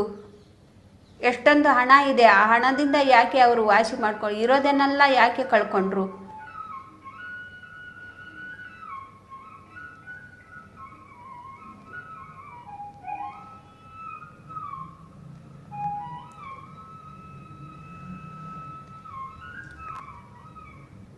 ಯಾವ ಒಂದು ಹುಡುಗಿ, ಯಾವುದು ಒಂದು ಹೆಣ್ಣು ಅವ್ರಿಗೆ ಹಣ ಇದ್ದಾಗ ಅವ್ರ ಹಿಂದೆನೇ ಅವರು ಇರ್ತಾ ಇದ್ರು, ಅವ್ರಿಗೆ ಕಾಯಿಲೆ ಬಂದಮೇಲೆ ಅವ್ರಿಗೆ ಹೊರಗಡೆ ಆಗಿಬಿಟ್ಟಿರ್ತಾರೆ.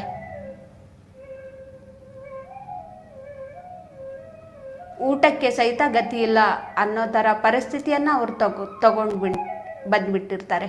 ಊಟಕ್ಕೂ ಸಹಿತ ಗತಿ ಇಲ್ಲ, ಭಿಕ್ಷೆ ಬೇಡಬೇಕಾಗಿರುವಂಥ ಪರಿಸ್ಥಿತಿ ಅವ್ರಿಗೆ ಬಂದ್ಬಿಡತ್ತೆ. ನೋಡಿ, ಹೆಂಗಿದ್ದವರು ಹೆಂಗಾದ್ರು ಅದಕ್ಕೆ ಕಾರಣ ಯಾರು? ಅವರೇ. ಇಲ್ಲಿ ಬೇರೆ ಯಾರಾದರೂ ಅವ್ರಿಗೆ ಆ ಕಷ್ಟವನ್ನು ತಂದುಕೊಟ್ರ? ಯಾರು ತಂದುಕೊಂಡ್ರು? ಅವರೇ ತಂದುಕೊಂಡ್ರು. ಭಗವಂತ ಯಾರ್ದೋ ಮುಖಾಂತರ ಎಚ್ಚರಿಸ್ತಾ ಇದ್ದಾರೆ, ತಾಯಿ ಮುಖಾಂತರ ಅವ್ರ ತಾಯಿ ಜೊತೆಗಿದ್ದು ಎಚ್ಚರಿಸ್ತಾ ಇದ್ದಾಳೆ, ಆ ಕೆಲಸವನ್ನ ಮಾಡಬೇಡ, ತಪ್ಪು, ನೀನು ಮಾಡ್ತಾ ಇರೋ ಕೆಲಸ ತಪ್ಪು, ಅದನ್ನು ಮಾಡಬಾರ್ದು ಅಂತ ಬುದ್ಧಿವಾದ ಹೇಳ್ತಾ ಇದ್ರೆ ತಾಯಿಗೆ ಕಾಲಿಂದ ಒದ್ದು ನಾನು ಮಾಡ್ತಾ ಇರೋದೇ ಸರಿ ಅಂತೇಳಿ ಅದನ್ನೇ ಮಾಡ್ತಾ ಇರ್ತಾರೆ. ಮತ್ತೆ ಈ ಒಂದು ಸ್ಥಿತಿಗೆ ಯಾರು ಕಾರಣ? ಅವರೇ ಕಾರಣ.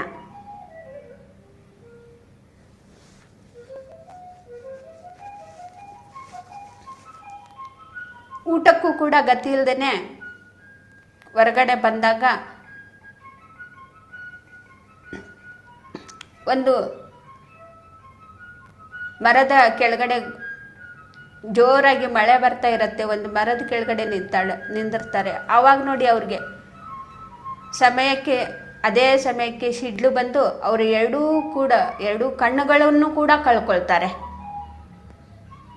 ಆವಾಗ ಅವ್ರು ಏನು ಅನ್ಕೊಳ್ತಾರೆ? ನನಗಿದು ಭಗವಂತ ಮಾಡಿರೋದು ಸರಿನೇ, ನಾನು ಈ ಕಣ್ಣಿಂದ ನೋಡಿ ಮಾಡಬಾರ್ದ ಪಾಪಗಳನ್ನೆಲ್ಲ ಮಾಡಿದ್ದೀನಿ, ನನಗೆ ಭಗವಂತ ಸರಿಯಾದ ಶಿಕ್ಷೆ ಕೊಟ್ಟ. ನೋಡಿ, ಸರಿಯಾಗಿರುವಾಗಲೂ ಕೂಡ ತಿಳ್ಕೊಂಡಿಲ್ಲ, ಆ ಕಷ್ಟ ಬಂದ ಮೇಲೆ ಭಗವಂತ ನನಗೆ ಸರಿಯಾಗಿ ಶಿಕ್ಷೆ ಕೊಟ್ಟ ಅಂಥೇಳಿ.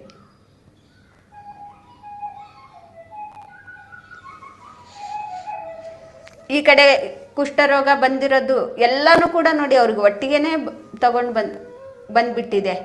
ಏನೆಲ್ಲ ಮಾಡಿದ್ದಾರೆ ಈ ಜನ್ಮದಲ್ಲೇನೆ ಅವ್ರು ತಗೊಂಡು ಬಂದ್ಬಿಟ್ರು. ಕಣ್ಣಿಲ್ಲ, ಕುರುಡರಾದ್ರು.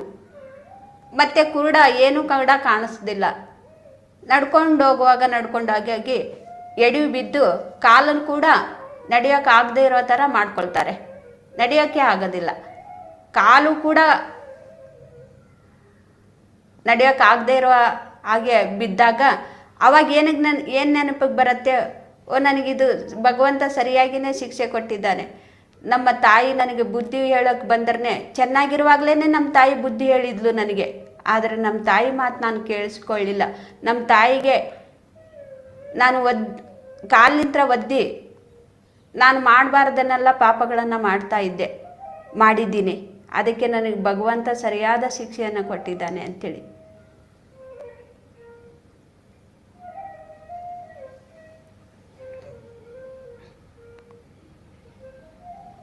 ನೋಡಿ, ಅವರು ಯಾವುದಕ್ಕೆ ಒಂದು ಚೆನ್ನಾಗಿರುವಾಗ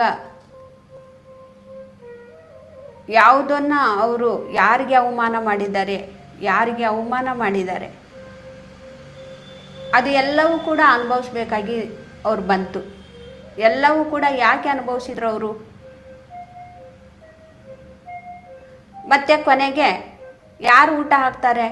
ನೋಡಿ, ಹೆಂಡ್ತಿ ನೋಡಿ ಎಷ್ಟು ಒಳ್ಳೆಯವಳು, ಒಂದು ಪುರುಷನ ಸಂಘದಲ್ಲಿ ಇಲ್ಲ, ನ್ಯಾಯವಾಗಿ ಬದುಕ್ತಾ ಇದ್ದಾಳೆ, ಧರ್ಮದಿಂದ ಬದುಕ್ತಾ ಇದ್ದಾಳೆ.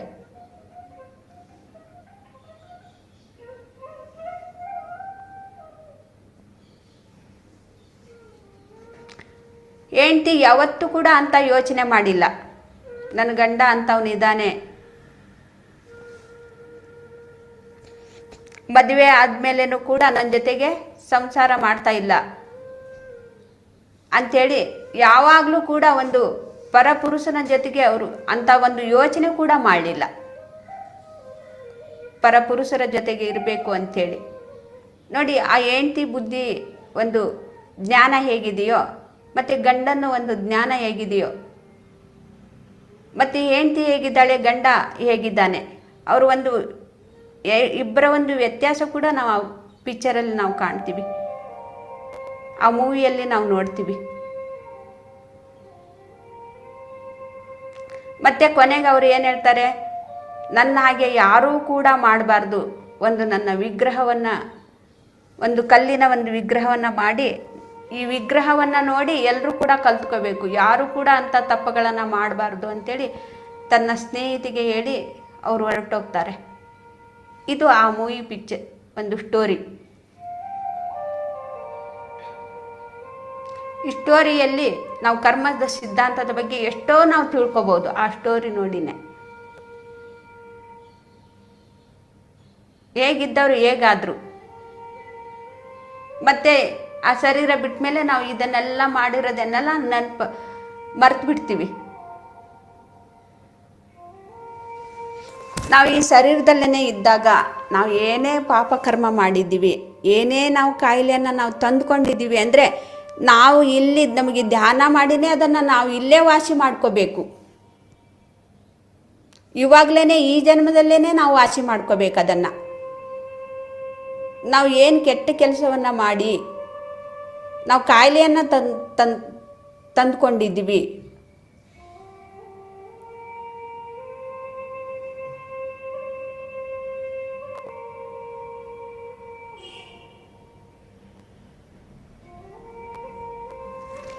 ಯಾರಿಗೆ ಎಷ್ಟೋ ನಾವು ಅವಮಾನಗಳನ್ನು ಮಾಡಿದ್ದೀವಿ, ಅದನ್ನು ನಾವು ಇಲ್ಲೇ ಸರಿ ಮಾಡ್ಕೋಬೇಕು. ಈ ಶರೀರದಲ್ಲೇ ಇದ್ದು ನಾವು ಸರಿ ಮಾಡ್ಕೋಬೇಕು. ನಾವು ಏನು ಮಾಡ್ತೀವಿ, ಕೆಲವರು ಇನ್ನೂ ಮಹಾಪಾಪ ಮಾಡಿಬಿಡ್ತಾರೆ. ಇನ್ನೂ ಕೆಲವರು ಏನು ಮಾಡ್ತಾರೆ ಅಂದರೆ, ಪಾಪ ಮಾಡಿರೋದು ಗೊತ್ತಾದ ಮೇಲೆ, ನಾನು ಎಷ್ಟೋ ಪಾಪಗಳನ್ನು ಮಾಡಿದ್ದೀನಿ ಅಂತೇಳಿ ಗೊತ್ತಾದ ಮೇಲೆ ಏನು ಮಾಡ್ತಾರೆ, ಆತ್ಮಹತ್ಯೆ ಮಾಡ್ಕೊಂಡ್ಬಿಡ್ತಾರೆ. ಅದು ಇನ್ನೂ ಮಹಾಪಾಪ.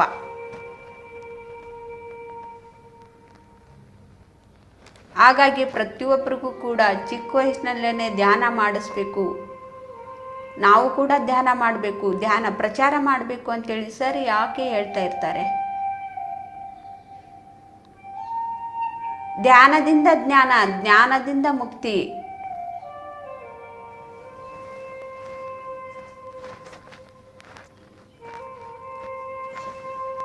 ನಾವು ದಿವ್ಯ ದೃಷ್ಟಿಯನ್ನು ನಾವು ಸಂಪಾದನೆ ಮಾಡ್ಕೊಂಡಾಗ್ಲೇ ನಮ್ಮ ಕರ್ಮ ಸಿದ್ಧಾಂತದ ಬಗ್ಗೆ ನಾವು ತಿಳ್ಕೊಳ್ತೀವಿ ಫ್ರೆಂಡ್ಸ್, ನಾವು ಏನೆಲ್ಲ ಮಾಡಿದ್ದೀವಿ ಅಂತೇಳಿ. ನಾವು ಮರ್ತಿರೋದಕ್ಕೇ ನಾವು ದುಃಖ ಪಡ್ತಾ ಇರ್ತೀವಿ. ನಾವು ಏನೂ ಕೂಡ ಪಾಪ ಮಾಡಿಲ್ಲ, ಏನೂ ಕೂಡ ಯಾರಿಗೂ ಕೂಡ ತೊಂದರೆ ಕೊಟ್ಟಿಲ್ಲ, ಯಾರ ಮನಸ್ಸಿಗೂ ಕೂಡ ನಾವು ನೋವು ಕೊಟ್ಟಿಲ್ಲ. ಆದರೂ ಕೂಡ ನಾನು ಇಂಥ ಒಂದು ದುಃಖದ ಜೀವನವನ್ನು ನಾನು ಜೀವಿಸ್ತಾ ಇದ್ದೀನಿ ಅಂತೇಳಿ ನಾವು ದುಃಖ ಪಡ್ತಾ ಇರ್ತೀವಿ. ಯಾಕೆಂದರೆ ಎಲ್ಲವೂ ಕೂಡ ಮರ್ತು ಬಿಟ್ಟಿದ್ದೀವಿ.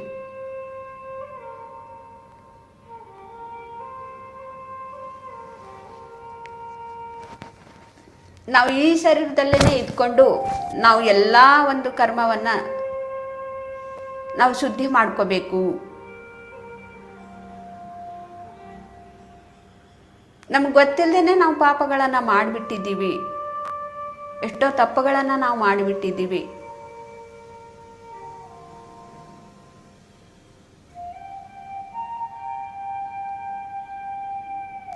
ಅದನ್ನು ನಾವು ಇವಾಗ ಧ್ಯಾನಕ್ಕೆ ಕೂತ್ಕೊಂಡಾಗ ನಮ್ಮ ಒಂದು ದಿವ್ಯ ದೃಷ್ಟಿಯಿಂದ ನಾವು ನೋಡ್ಕೊಳ್ತಾ ಇದ್ದೀವಿ. ನಾನು ಇಲ್ಲೇ ತಪ್ಪು ಮಾಡಿದ್ದೀನಿ, ಆ ತಪ್ಪಿನ ಒಂದು ಶಿಕ್ಷೆ ನನಗೆ ಇಲ್ಲಿ ಸಿಗ್ತಾ ಇದೆ, ಅಲ್ಲಿ ಮಾಡಿರೋದು ತಪ್ಪು ನನಗೆ ಇಲ್ಲಿ ಸಿಗ್ತಾ ಇದೆ, ಮತ್ತು ಇದನ್ನು ನಾನು ಸರಿ ಮಾಡ್ಕೋಬೇಕು. ಹೇಗೆ ಸರಿ ಮಾಡ್ಕೋಬೇಕು ಅಂಥೇಳಿ ಅದು ತಿಳ್ಕೋಬೇಕು ಅನ್ನೋದು ತಪ್ಪನೇ ಇರಬೇಕು. ಇದ್ದಾಗಲೇ ಆ ಒಂದು ಕರ್ಮವನ್ನು ನಾವು ಶುದ್ಧಿ ಮಾಡ್ಕೊಳ್ಳೋದಕ್ಕೆ ಸಾಧ್ಯ ಆಗತ್ತೆ. ನಮ್ಮ ಜೊತೆಗೆ ಇದ್ದು, ನಮ್ಮ ಉಸಿರು ಎಂಬ ಗುರುವಿನ ಜೊತೆಗೆ ಇದ್ದು.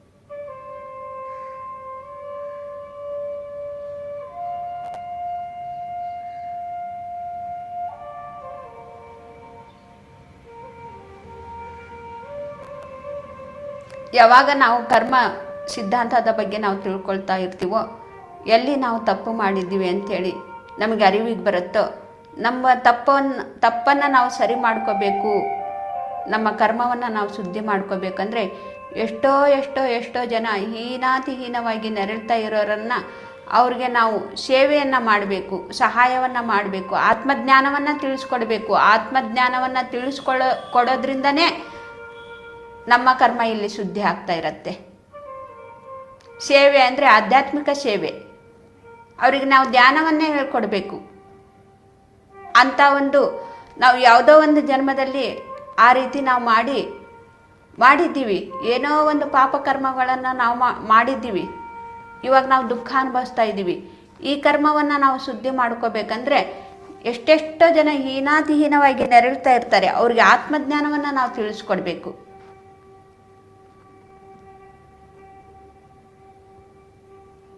ಅಲ್ಲಿ ಅವ್ರಿಗೆ ಆತ್ಮಜ್ಞಾನವನ್ನು ನಾವು ತಿಳಿಸ್ಕೊಟ್ರೆ ಇಲ್ಲಿ ನಮ್ಮ ಕರ್ಮ ಶುದ್ಧಿ ಆಗತ್ತೆ. ಇಲ್ಲಿ ಇಬ್ರಿಗೂ ಕೂಡ ಲಾಭ ಇದೆ. ಅವ್ರಿಗೂ ಕೂಡ ಲಾಭ ಇದೆ, ನಮಗೂ ಕೂಡ ಲಾಭ ಇದೆ.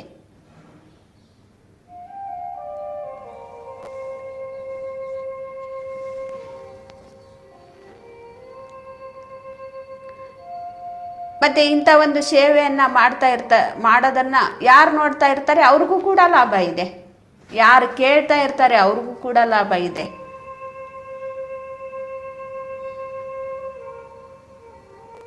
ಕೆಲವರು ಇದು ಕೇಳಿಸ್ಕೊಳ್ಳುವಂಥ ಅವ್ರಿಗೆ ಕೇಳಿಸ್ಕೋಬೇಕು ಅನ್ನೋದು ಕೂಡ ಇರೋದಿಲ್ಲ.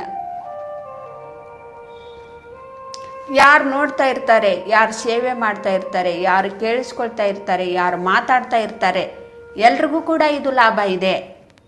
ಹೇಗೆ ಒಂದು ಪ್ರಾಣಿಯನ್ನು ಯಾರು ಕೊಲ್ತಾರೆ, ಯಾರು ತಗೊಂಬರ್ತಾರೆ, ಯಾರು ಬೇಯಿಸ್ತಾರೆ, ಯಾರು ಊಟಕ್ಕೆ ಬಡಿಸ್ತಾರೆ, ಒಂದಕ್ಕೊಂದು ಹೇಗೆ ಸಂಬಂಧ ಇದೆಯೋ ಹಾಗೆ ಇದನ್ನು ಕೂಡ ಆಧ್ಯಾತ್ಮಿಕದ್ದು ಕೂಡ ಒಂದಕ್ಕೊಂದು ಸಂಬಂಧ ಇದೆ. ಯಾರು ಮಾತಾಡ್ತಾ ಇರ್ತಾರೆ, ಯಾರು ಕೇಳಿಸ್ಕೊಳ್ತಾ ಇರ್ತಾರೆ, ಯಾರು ನೋಡ್ತಾ ಇರ್ತಾರೆ, ಸೇವೆ ಮಾಡೋದನ್ನು ನೋಡ್ತಾ ಇರ್ತಾರೆ, ಯಾವತ್ತೋ ಒಂದಿನ ಅವರು ಕೂಡ ಕಲ್ತ್ಕೊಳ್ತಾರೆ. ಕೇಳ್ತಾ ಕಲ್ತ್ಕೊಳ್ತಾರೆ, ತಿಳ್ಕೊಳ್ತಾರೆ. ಕೆಲವರು ಕೇಳ್ಕೊಳ್ಳೋದಕ್ಕೂ ಬರೋದಿಲ್ಲ. ಅಂತ ಒಂದು ವಿಷಯವನ್ನು ನಮಗೆ ಕೇಳೋಕೆ ಇಷ್ಟ ಇಲ್ಲ ಅಂಥೇಳಿ. ಯಾರು ಕೇಳ್ತಾರೆ? ಯಾರು ನೋಡ್ತಾ ಇದ್ದಾರೆ, ಓ ಎಷ್ಟು ಚೆನ್ನಾಗಿ ಅವರು ಆಧ್ಯಾತ್ಮಿಕ ಸೇವೆಯನ್ನು ಅವ್ರು ಮಾಡ್ತಾ ಇರೋದಿಲ್ಲ, ಆದರೂ ನೋಡ್ತಾ ಇರ್ತಾರೆ ಎಷ್ಟು ಆಧ್ಯಾತ್ಮಿಕ ಸೇವೆಯನ್ನು ಎಷ್ಟು ಚೆನ್ನಾಗಿ ಮಾಡ್ತಾರೆ. ಆತ್ಮಜ್ಞಾನವನ್ನು ಹೇಳ್ತಾ ಇರೋದಿಲ್ಲ, ಆದರೆ ಹೇಳೋದನ್ನು ಕೇಳಿಸ್ಕೊಳ್ತಾ ಇರ್ತಾರೆ. ಇವರೆಲ್ಲರೂ ಕೂಡ ಯಾವತ್ತೋ ಒಂದಿನ ಬಂದೇ ಬರ್ತಾರೆ. ಧ್ಯಾನ ಮಾಡದೇ ಇದ್ರೂ ಕೂಡ ಕೆಲವರು ಕೇಳಿಸ್ಕೊಳ್ತಾ ಇರ್ತಾರೆ, ಕೆಲವರು ನೋಡ್ತಾ ಇರ್ತಾರೆ. ಅವ್ರು ನೋಡಿ ಯಾವಾಗಲೂ ಕೂಡ ಕಣ್ಣು ಮುಚ್ಚಿ ಕೂತ್ಕೊಂಡಿರ್ತಾರೆ, ಯಾರು ತಂಟೆಗೂ ಹೋಗೋದಿಲ್ಲ ಅಂಥೇಳಿ. ಈ ರೀತಿ ಯೋಚನೆ ಮಾಡಿ ಕೆಲವರು ನೋಡ್ತಾ ಇರ್ತಾರೆ. ಕೆಲವರು ಅವಮಾನ ಮಾಡ್ತಾರೆ. ಯಾರು ಧ್ಯಾನ ಮಾಡೋರಿಗೆ ಒಳ್ಳೆ ಯೋಚನೆಯಿಂದ ನೋಡ್ತಾ ಇರ್ತಾರೋ, ಯಾರು ಧ್ಯಾನ ಮಾಡೋರಿಗೆ ಅವಮಾನದಿಂದ ಅವ್ರು ನೋಡ್ತಾ ಇರ್ತಾರೋ ಅದಕ್ಕೆ ತಕ್ಕ ಫಲ ಅವ್ರಿಗೆ ಸಿಗ್ತಾ ಇರತ್ತೆ.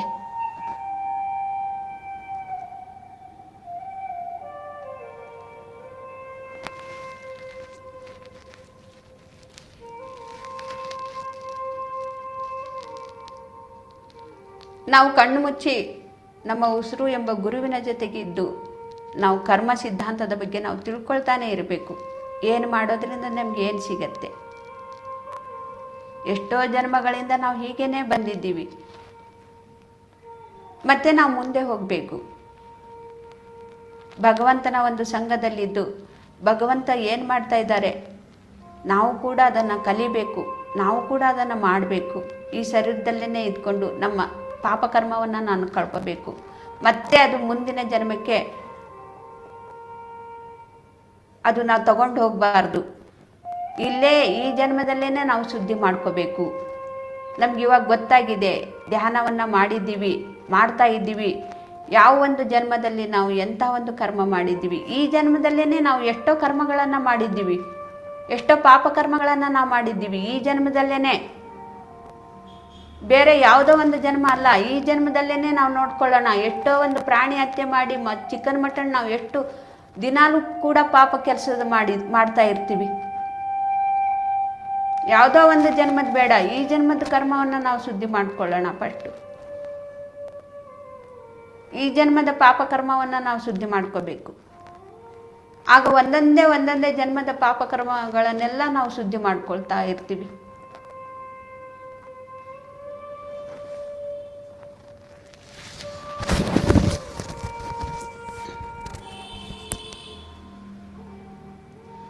ನಾವು ಯಾವಾಗಲೂ ಕೂಡ ಆನಂದವಾಗಿರಬೇಕು, ಯಾವಾಗಲೂ ಕೂಡ ಮನಸ್ಸು ಶಾಂತವಾಗಿರಬೇಕು, ಯಾವಾಗಲೂ ಕೂಡ ಖುಷಿಯಾಗಿರಬೇಕು.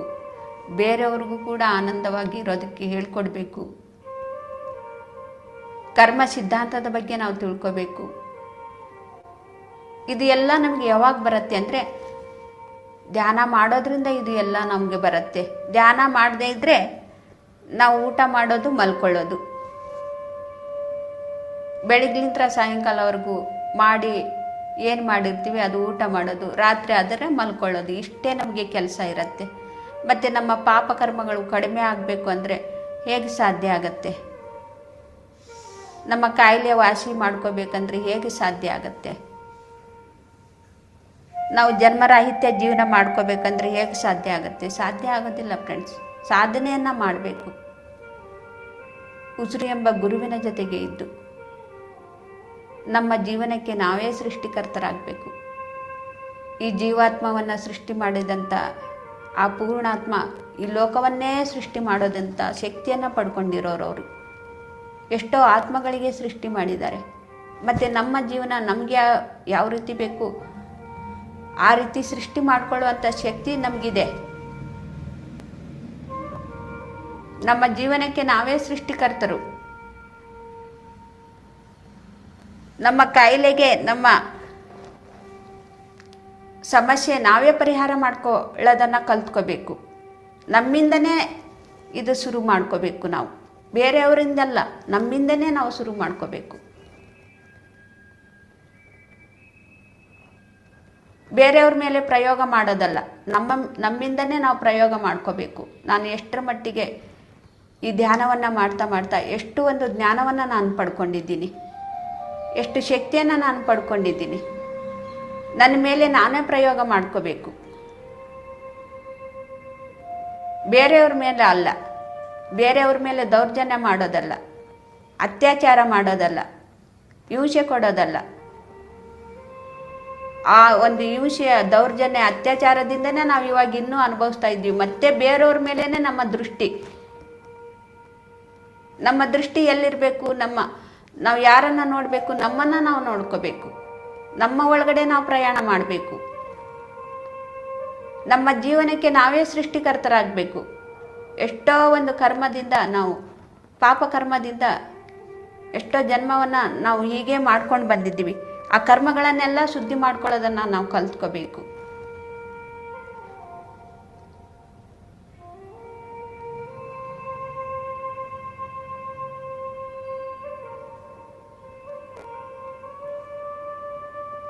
ಮತ್ತು ಆ ರಕ್ತ ಕಣ್ಣೀರಿಂದ ಒಂದು ಉಪೇಂದ್ರ ಅವರ ಒಂದು ಜೀವನ ನಿಜವಾಗ್ಲೂ ಕೂಡ ಎಷ್ಟೋ ಜನ ಜೀವಿಸ್ತಾ ಇದ್ದಾರೆ. ಆ ರೀತಿ ಜೀವನವನ್ನು ಎಷ್ಟೋ ಒಂದು ಜೀವನ ನಿಜವಾಗ್ಲೂ ಕೂಡ ಜೀವಿಸ್ತಾ ಇದ್ದಾರೆ. ಅವರು ಅದನ್ನೇ ಪಾತ್ರವನ್ನು ತಗೊಂಡು ಬಂದಿದ್ದಾರೆ.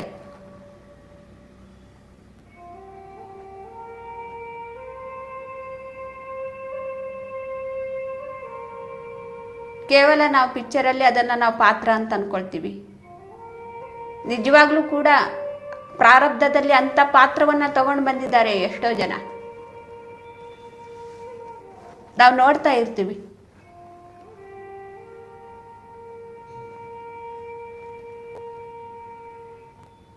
ಇದನ್ನು ಕೂಡ ಒಂದು ಚಿತ್ರಮಂದಿರನೇ, ಈ ಭೂಮಿನೂ ಕೂಡ. ನಾವೆಲ್ಲ ಕೂಡ ಪಾತ್ರಧಾರಿಗಳು, ಒಬ್ಬೊಬ್ಬರು ಒಂದೊಂದು ರೀತಿಯ ಪಾತ್ರಗಳನ್ನು ನಾವು ಮಾಡ್ತಾ ಇರ್ತೀವಿ. ಆ ರಕ್ತ ಕಣ್ಣೀರು ಹಿಟ್ಟಾಗ್ಲಿಲ್ವಾ? ಅದು ಪಿಕ್ಚರ್ ಹಿಟ್ಟಾಗ್ಲಿಲ್ವಾ? ಹಿಟ್ಟಾಗಿದೆ, ಸೂಪರ್ ಹಿಟ್ಟಾಗಿದೆ ಅದು.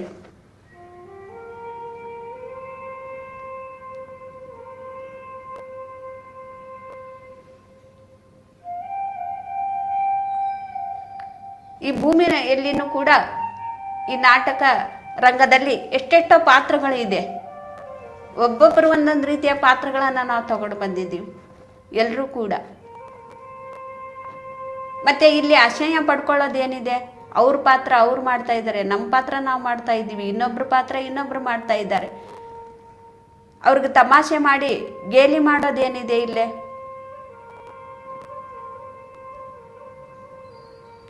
ಅವರನ್ನು ನೋಡಿ ಆ ಕುಷ್ಠರೋಗಿಗಳಾಗಲಿ ಇನ್ನೊಂದು ರೋಗಿಗಳಿಗಾಗಲಿ ಅಸಹ್ಯ ಪಡೋದೇನಿದೆ? ಅವರು ಅದನ್ನೇ ಪಾತ್ರವನ್ನು ತಗೊಂಡು ಬಂದಿದ್ದಾರೆ ಈ ನಾಟಕ ರಂಗದಲ್ಲಿ. ಶ್ರೀಮಂತರು, ಬಡವರು, ಅಕ್ಷರ ಜ್ಞಾನ ಇರೋರು, ಅಕ್ಷರ ಜ್ಞಾನ ಇಲ್ಲದೆ ಇರೋರಿಗೆ ಯಾವುದೂ ಕೂಡ ಇಲ್ಲಿ ಭೇದ ಭಾವ ಇಲ್ಲ. ಎಲ್ಲರೂ ಕೂಡ ನಾವು ಸರಿಸಮಾನವಾಗಿ ನಾವು ನೋಡಬೇಕು ಅನ್ನೋದು ನಮ್ಗೆ ಯಾವಾಗ ಬರುತ್ತೆ? ಆ ಜ್ಞಾನ ಧ್ಯಾನದಿಂದ ಬರುತ್ತೆ. ನಮ್ಮ ಜೊತೆಗೆ ಇದ್ದಾಗ, ನಮ್ಮ ಉಸಿರು ಎಂಬ ಗುರುವಿನ ಜೊತೆಗೆ ಇದ್ದಾಗ.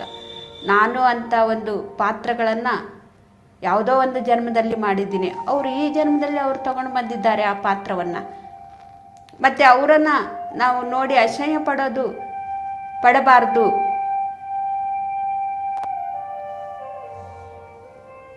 ನನ್ನ ಪಾತ್ರ ಅದು ಮುಗಿದೋಯ್ತು, ಇವಾಗ ಅವರು ಕೂಡ ಆ ಪಾತ್ರದಲ್ಲಿದ್ದಾರೆ. ಇಲ್ಲಿ ಅಸಹ್ಯ ನಾವು ಯಾಕೆ ಪಡಬೇಕು ಅನ್ನೋದು ಆ ಜ್ಞಾನ ನಮಗೆ ಬರುತ್ತೆ.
often find yourself surrounded by a tower of books all waiting to be read? ಜೀವನವನ್ನು ಜೀವಿಸ್ತಾ ಇರಬೇಕು. ಅಂಧಕಾರದಿಂದ, ಅಜ್ಞಾನದಿಂದ ನಾವು ಯಾವತ್ತೂ ಕೂಡ ಈ ನಾಟಕ ರಂಗದಲ್ಲಿ ಶ್ರೀಮಂತರು, ಬಡವರು, ಅಕ್ಷರ ಜ್ಞಾನ ಇರೋರು, ಅಕ್ಷರ ಜ್ಞಾನ ಇಲ್ಲದೆ ಇರೋರಿಗೆ ಯಾವುದು ಕೂಡ ಇಲ್ಲಿ ಭೇದ ಭಾವ ಇಲ್ಲ. ಎಲ್ಲರೂ ಕೂಡ ನಾವು ಸರಿಸಮಾನವಾಗಿ ನಾವು ನೋಡಬೇಕು ಅನ್ನೋದು ನಮಗೆ ಯಾವಾಗ ಬರುತ್ತೆ? ಆ ಜ್ಞಾನ ಧ್ಯಾನದಿಂದ ಬರುತ್ತೆ. ನಮ್ಮ ಜೊತೆಗೆ ಇದ್ದಾಗ, ನಮ್ಮ ಉಸಿರು ಎಂಬ ಗುರುವಿನ ಜೊತೆಗೆ ಇದ್ದಾಗ. ನಾನು ಅಂತ ಒಂದು ಪಾತ್ರಗಳನ್ನು ಯಾವುದೋ ಒಂದು ಜನ್ಮದಲ್ಲಿ ಮಾಡಿದ್ದೀನಿ, ಅವರು ಈ ಜನ್ಮದಲ್ಲಿ ಅವರು ತಗೊಂಡು ಬಂದಿದ್ದಾರೆ ಆ ಪಾತ್ರವನ್ನು. ಮತ್ತು ಅವರನ್ನು ನಾವು ನೋಡಿ ಅಸಹ್ಯ ಪಡಬಾರ್ದು.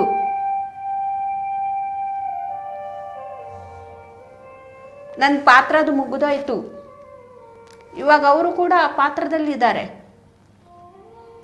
ಇಲ್ಲಿ ಅಸಹ್ಯ ನಾವು ಯಾಕೆ ಪಡಬೇಕು ಅನ್ನೋದು ಆ ಜ್ಞಾನ ನಮಗೆ ಬರುತ್ತೆ.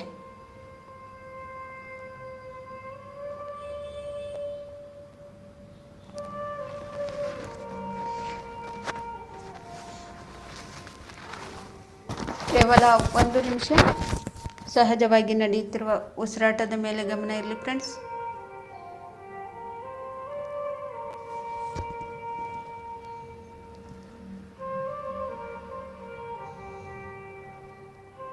ನಾವಿಲ್ಲಿ ಏನು ಅಂದ್ಕೊಳ್ತೀವಿ ಅಂದರೆ, ಅವರು ಏನು ಅನುಭವಿಸ್ತಾ ಇದ್ದಾರೋ ಅವ್ರಿಗೆ ಸಂಬಂಧಪಟ್ಟಿದ್ದದು, ಅವರಿಗೆ ಕಷ್ಟ ಬಂದಿದೆ.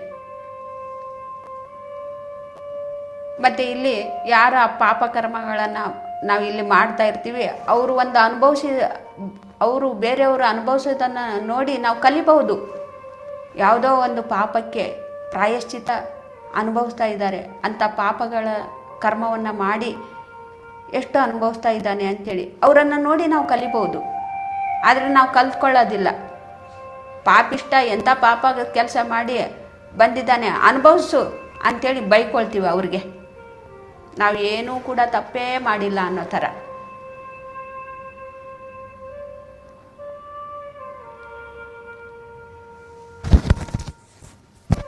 ಕೇವಲ 30 ಸೆಕೆಂಡ್ಗಳು ಮಾತ್ರ ಧ್ಯಾನದಿಂದ ನಾವು ಸಹಜ ಸ್ಥಿತಿಗೆ ಬರೋಣ. ಎಷ್ಟೊಂದು ಅದ್ಭುತವಾದಂಥ ವಿಷಯವನ್ನು, ಸತ್ಯವನ್ನು ನಮಗೆ ಈ ಧ್ಯಾನ ತಿಳಿಸ್ಕೊಡುತ್ತೆ ಫ್ರೆಂಡ್ಸ್. ಎಷ್ಟೋ ಸತ್ಯವನ್ನು ನಾವು ತಿಳ್ಕೊಳ್ತಾ ಇರ್ತೀವಿ. ಕೇವಲ 10 ಸೆಕೆಂಡ್ಗಳು ಮಾತ್ರ ಸಹಜ ಸ್ಥಿತಿಗೆ ನಾವು ಬರೋಣ. ಧ್ಯಾನದಿಂದ ಸಹಜ ಸ್ಥಿತಿಗೆ ಬರೋಣ. 5 ಸೆಕೆಂಡ್ಗಳು. ಓಕೆ ಮಾಸ್ಟರ್ಸ್, ನಿಮ್ಮ 2 ಕೈಗಳನ್ನು ಬಿಡಿಸ್ಕೊಂಡು ಕಣ್ಣಿನ ಮೇಲೆ ಇಟ್ಕೊಳ್ಳಿ. 5 ಸೆಕೆಂಡ್. 5, 4, 3, 2, 1, 0. ನಿಮ್ಮ ಕೈಗಳನ್ನೇ ನೋಡ್ತಾ ಕಣ್ಣು ಬಿಡಿ. ಈ ಧ್ಯಾನವನ್ನು ತಿಳಿಸ್ಕೊಟ್ಟಂತಹ ಗುರೂಜಿ ಬ್ರಹ್ಮಶ್ರೀ ಪಿತಾಮಹ ಪತ್ರಿಜಿಯವರಿಗೆ ನಾವು ಧನ್ಯವಾದಗಳನ್ನು ತಿಳಿಸೋಣ ಚಪ್ಪಾಳೆ ಮುಖಾಂತರ. ಮಾತಾ ಸ್ವರ್ಣಮಾಲಾ ಪತ್ರಿಜಿಯವ್ರಿಗೂ ಕೂಡ ನಾವು ಧನ್ಯವಾದಗಳನ್ನು ತಿಳಿಸೋಣ. ಕರ್ಮ ದೇವತೆಗಳಿಗೂ ಕೂಡ ನಾವು ಧನ್ಯವಾದಗಳನ್ನು ತಿಳಿಸೋಣ. ಎಲ್ಲ ಹಾಸ್ಟೆಲ್ ಮಾಸ್ಟರ್ಸ್ಗೂ ಕೂಡ ನಾವು ಧನ್ಯವಾದಗಳನ್ನು ತಿಳಿಸೋಣ ಚಪ್ಪಾಳೆಯ ಮುಖಾಂತರ. ಇಲ್ಲಿ ಬಂದಂತಹ ಎಲ್ಲ ಆತ್ಮಬಂಧುಗಳಿಗೂ ಕೂಡ ನಾನು ಧನ್ಯವಾದಗಳನ್ನು ತಿಳಿಸ್ತಾ ಇವತ್ತಿನ ಕ್ಲಾಸ್ ಮುಗಿಸ್ತಾ ಇದ್ದೀನಿ. Thank you masters. Thank you.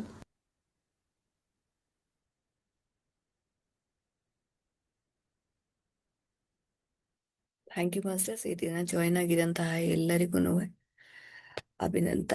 Thanks ಅಂತ ಹೇಳ್ತಾ ಇದ್ದೀನಿ ಮಾಸ್ಟರ್ಸ್. ಥ್ಯಾಂಕ್ ಯು ಮ್ಯಾಮ್, ಈ ಆಪರ್ಚುನಿಟಿ ಕೊಟ್ಟಿದ್ದಕ್ಕೆ.